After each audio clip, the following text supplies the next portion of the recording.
د طالبانو چوپتیا او د پاکستان سپین سترګي پاکستانی پوز پکتیکا باندې توغندیز بریدونه کړي دا چې ولې او خلکو طالبانو ته څه پیغور ورکړي. نور معلومات را سره هم دغه ویډیو کې وګورئ. ویډیو لایک او چینل هم در سره سبسکرایب کړئ. طالبان چې د ایران او نورو گاونډیو هر ډول لفظي او یا هم نظامی اقدام ته جدي غبرګون ښایي، خو د پاکستان په مسله کې بیا هماغسې نه وي. ان دا چې غبرګون یې هم د زاریو په توګه وي او پاکستان د طالبانو له دې چوپتیا څخه ښه ګټه هم اخلي. تازه خبر دا دی چې پاکستانی پوځیانو پر پکتیکا توغندیز بریدونه کړي. پاکستانی پوځیانو د پکتیکا ولایت د برمل ولسوالۍ پر ځینو سیمو توغندیز بریدونه کړي دي.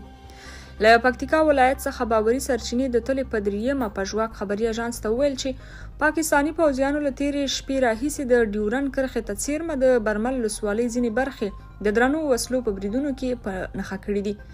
د سرچینې د معلوماتو له مخې لسګونه توغندي د برمل ولسوالۍ په کندو سیمه کې لګېدلي دي. تر اوسه د دغو بریدونو د تلفاتو او زیانونو په اړه لا معلومات نشته، خو طالبانو تر اوسه په دې اړه څه نه دي ویلي.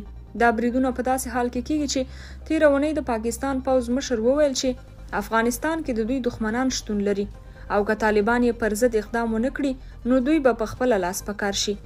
تر دې وړاندې د ملا یعقوب عباس ستانکزي او ذبیح الله مجاهد په ګډون ګڼ شمیر طالب مشرانو رسنیزو مرکو کې د پاکستان د ورته اقداماتو پر ضد د سخت غبرګون ګواښ کړی و، خو تر اوسه طالبانو عمل کې نه دی ثابت کړی.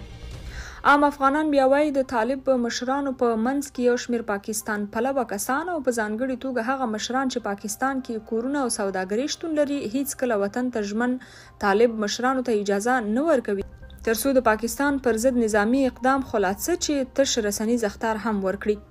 یاد دی چې جنرال موبین هم د پاکستان پر ضد د څرګندونو له امله له رسنیزو مرکو منع شوی دی.